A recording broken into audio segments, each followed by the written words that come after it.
Stay in touch with us on Facebook and Instagram at Younique Yet Connected.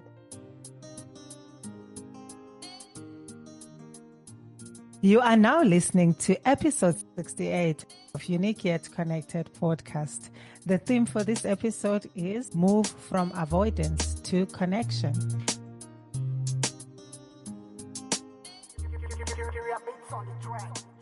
Traumas that can bring on avoidance are complex trauma, which means ongoing, repeated trauma while you were growing up.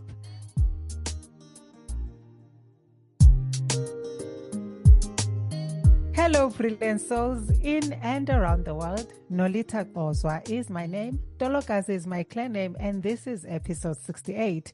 A warm welcome to Younique Yet Connected podcast. And as always, Kinga and Nika on the other side of the virtual. Over to you, Kings. Thank you, Noli. Hello, Nick. Dear listeners and co-editors, I am Kinga Silaji. Thank you for joining our movement of translating this wisdom of systemic family constellations into a practical language that all of us can easily understand and, most importantly, implement in our daily lives. Let's talk about how people become avoidant. Traumas that can bring on avoidance are complex trauma, which means ongoing, repeated trauma while you were growing up. Sexual violence, natural disasters, which makes our surroundings unsafe. Bullying. Developmental trauma means that the ones who looked after you were not trustworthy. Divorce of the parents. Any kind of abuse. Sexual, physical, psychological, incest, emotional neglect in childhood, mental health issues, especially growing up with someone with mental health issues, witnessing or being a victim of domestic violence, just to mention a few. Noli, you have been part of many constellations. Have you seen any of these past traumas appearing in the field? How did you experience it? Would you have an example for us? Yes, I've seen developmental trauma appearing in the field. In one of the workshops, I represented a person whose mother died when they were young, and the father remarried 2 times and had a child in both marriages. At the beginning, she chose me to represent her and 2 other people in the workshop who were representing her mom and dad. I've experienced a range of emotions from being in anticipation, anger, pain, peace, sadness, as well as stone cold. When you were representing this person, do you remember the first feeling when you stepped into the field? The first feeling was anticipation of something was about to happen. As a representative, I felt in the spotlight after she placed me in the center of the room. I remember how shocked she was when I was saying that I felt like I was in the spotlight and the center of attention. A part of me got in my head, as I was feeling this spotlight and being the center of attention. And I questioned the feeling. And then I remembered to let go and just go with what the field was giving me as the representative. Would it be a fair assumption from my side that you could feel a disconnect between the parents and the child? How did it feel when this disconnect deepened? What did you feel? Yes, it's a fair assumption. The person I was representing couldn't connect with their parents or anyone else who entered the field. She felt confused at first. There was no warmth and love from the people who were meant to be her parents. When she looked at the mother and tried to connect with her, it was cold. And when she realized that she had passed, it made sense. The mother and the father had no connection either. You are still listening to episode 68. The theme is Move from Avoidance to Connection. Remember, when you comment, ask questions, like and share our content and links, you help us grow and change lives together. Like us on Facebook and on Instagram.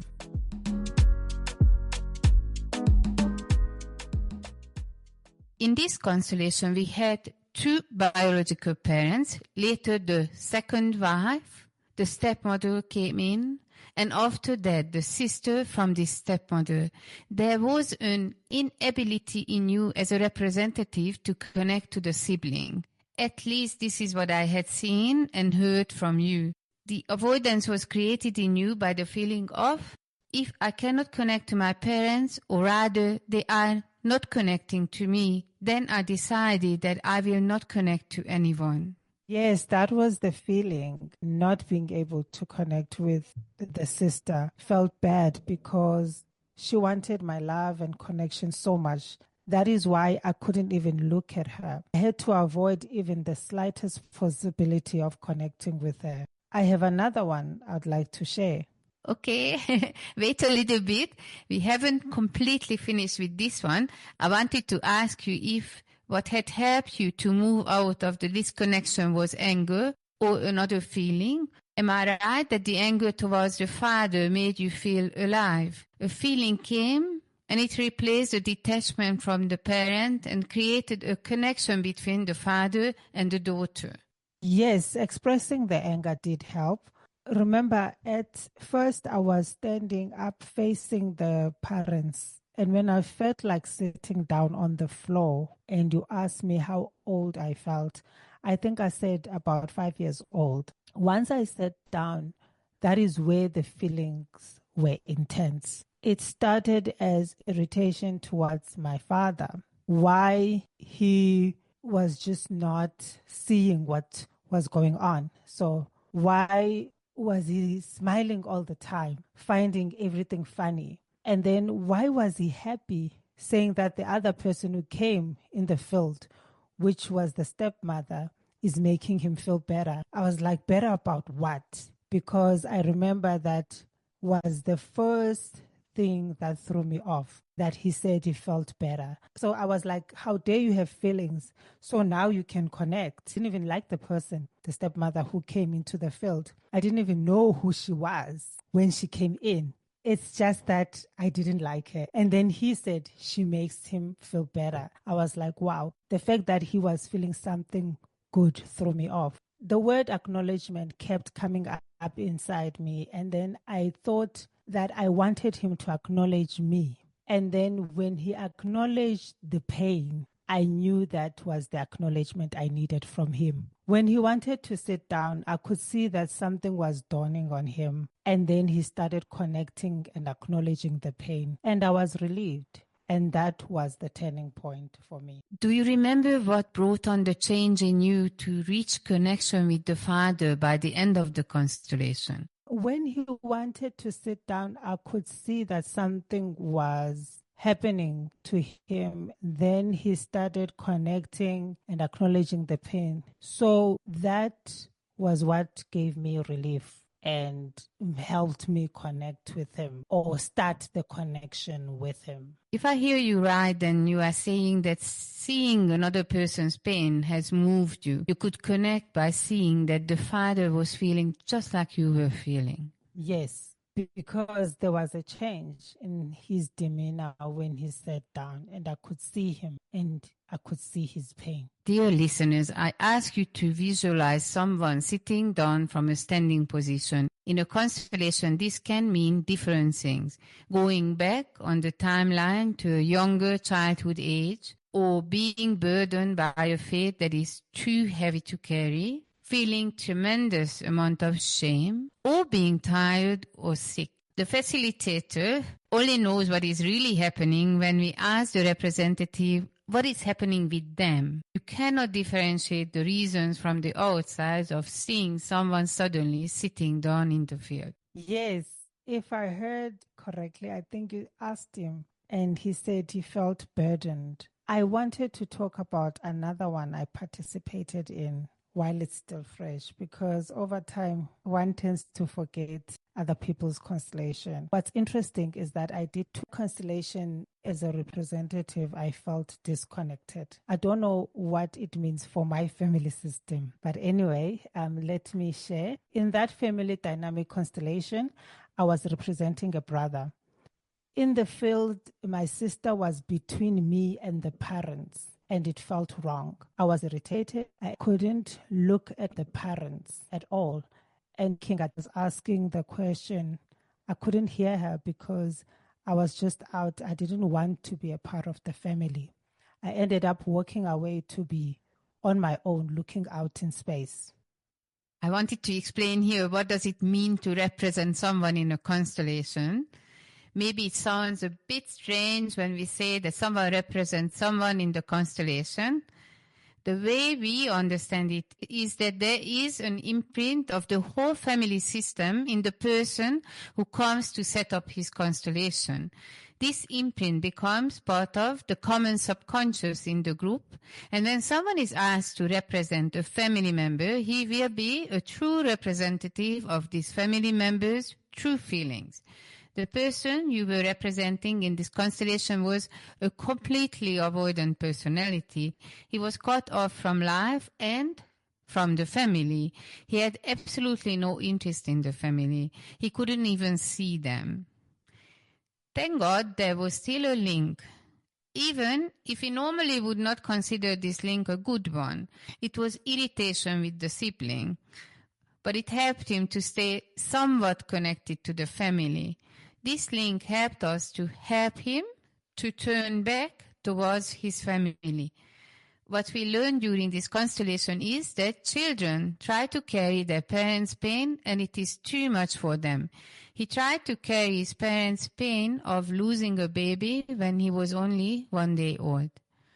But it was too heavy for him and he could only survive if he turned away from the pain. He was representing his dead brother in the family system. He was there, but not there at the same time. When the dead baby's existence was acknowledged in the system, he was given his rightful place as the firstborn. Then everybody in the family could turn back towards each other and become a family again. I wanted us to bring up these examples for you, the listener, to know that there can be a good ending, even when everything looks hopeless. There is a possibility to move from this avoidant position towards connection. So turning my back on them was avoidant, dear listener. I didn't know the dynamics of the person I was representing.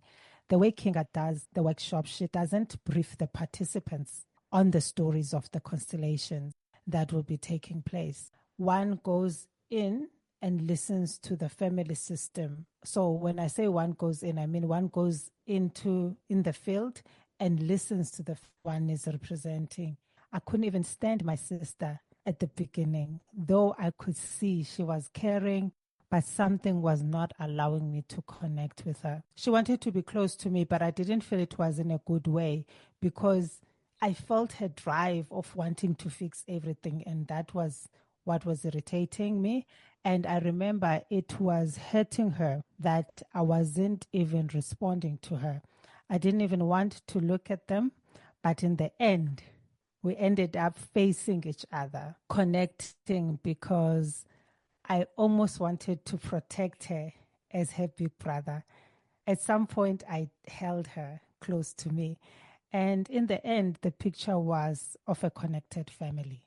Usually at the end of the constellation, there is a certain newly developed clarity and understanding about the situation you are in. The end of the constellation also often brings on an overall feeling of peace. This understanding and peace creates the space for you who constellates to let things develop in their own way.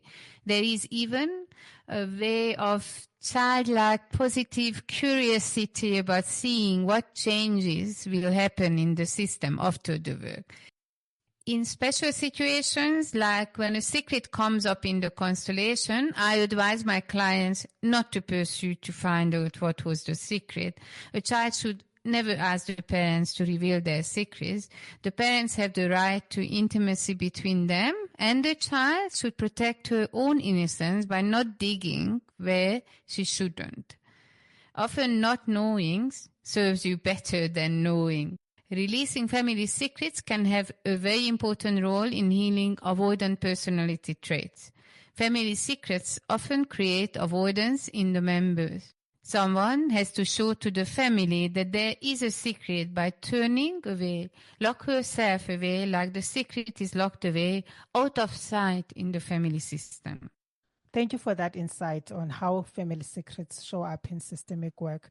I just want to highlight that it's not the entire family that is physically there to witness the new picture of the family or relationship.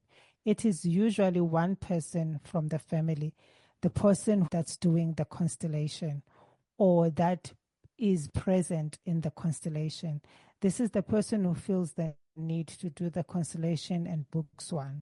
So, how does it work when the person goes back to the family after seeing that picture? What do you usually advise them to do or not to do when they go back to their family, Kings? The constellation, we work with your perspective. We are not trying to change or fix other people.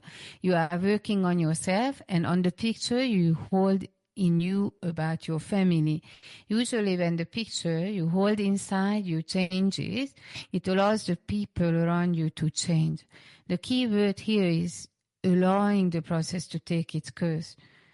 If you go home and say to your family members that I want you to behave with me a certain way, I've seen that you do love me and I want you to show it to me, that is expecting something from that person, which means that your perspective hasn't changed. You are expecting this person instead of allowing this person to change.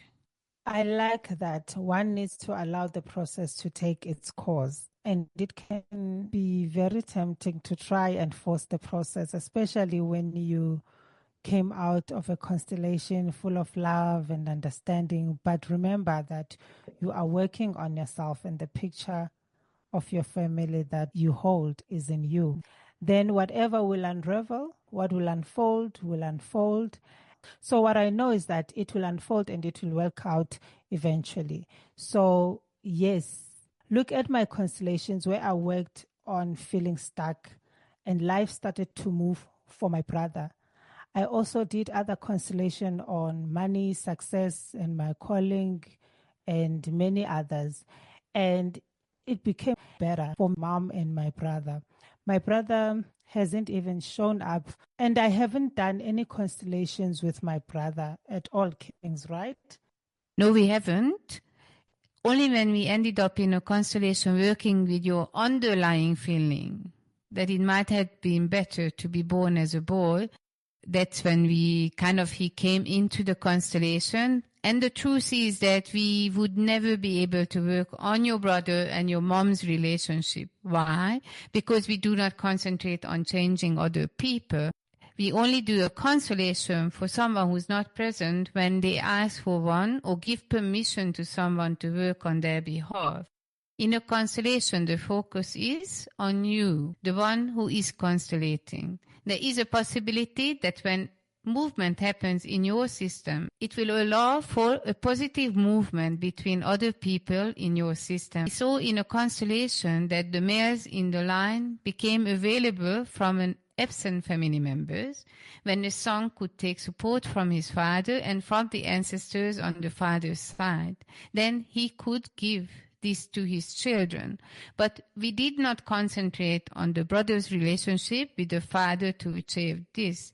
It happened naturally by reordering the family where everyone was at their rightful place.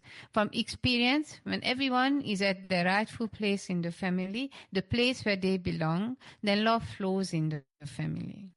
Oh, yes. I learned early in this work that being in your rightful place in your family system is the best place to be in.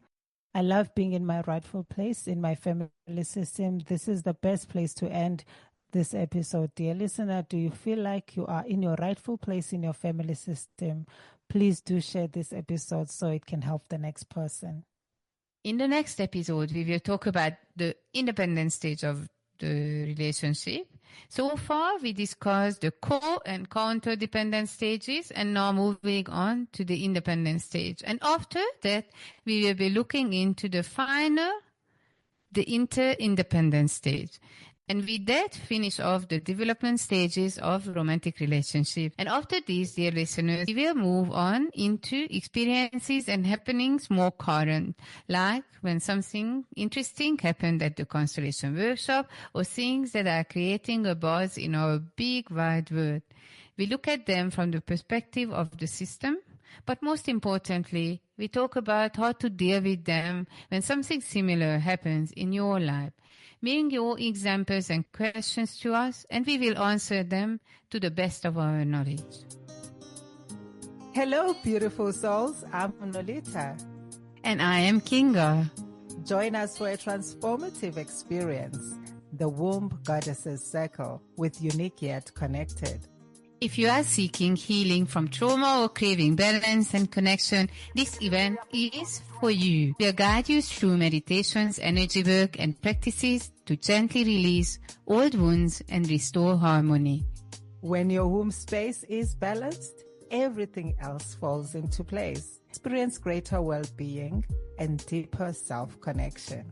Join a safe, supportive circle of women on the same journey. Don't miss out. Check the caption for our next date and click the link below to explore more. Spaces are limited. Book your spot today on our website for a circle of healing, sisterhood, and transformation. We can't wait to hold space for you. Let's reconnect with our womb wisdom together. See you there.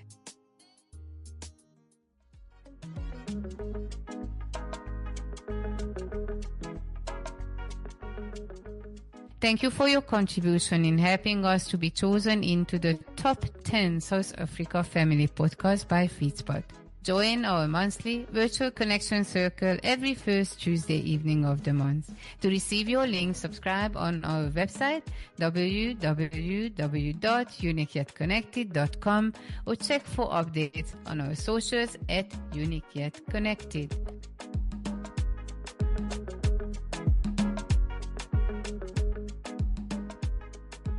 In the next episode, we will still explore the natural stages of a romantic relationship, starting a new stage called the independent stage.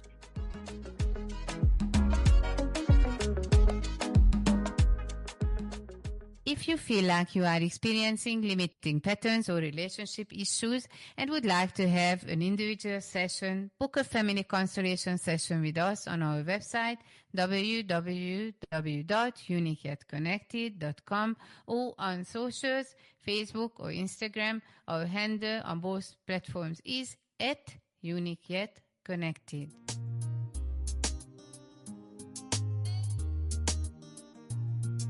A big thank you to you for listening to our episode, and to Nick Mons from That Guy Productions for making us sound fabulous and on point. Episode 69 is in 2 weeks' time from now. Tune in on Easter Sunday, 20th April 2025 from 10 a.m. South African Standard Time. For links and updates, stay tuned to our Facebook and Instagram pages at Younique Yet Connected. Younique spelled YOUNIQUE. Stay unique, stay connected, and remember, you are one of a kind, and we can only create a really meaningful podcast together. Siyabulela kosonom bayadangi. Thank you, Kusanum. Siyabulela.